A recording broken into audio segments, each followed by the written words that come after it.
Salam, mən İsmayıl Layla, 22 yaşım var. Hal-hazırda Azərbaycan Komandan Partizan Federasiyasından üzvüyəm, milli komandadayam. Bu idman növü ilə 2 il yaxın məşğul oluram. Müxtəlif nəticələrim var, Bakıda, Bakı daxili, Azərbaycan çempionatlarında.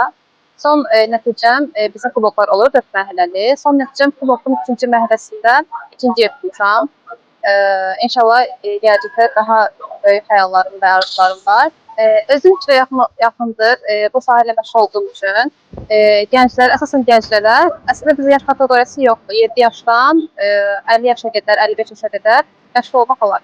Amma əsasən gənclərə tövsiyə edirik ki, bu idman növündə məşğul olsunlar. Çünki bu idman növündə biz əldə koordinasiyası, fokus qabiliyyəti, dəqiqlik qabiliyyəti bunları artırır bu idman növü.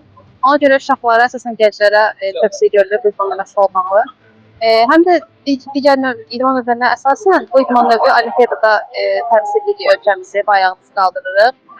Son dəfə bizim olimpiyadada Ramazan Bayarlı iştirak eləmişdi. Təəssüf ki, müəyyən nəticəyə gəldi, amma axıra qədər irəliləyə bilmədi. Amma bu da bizim üçün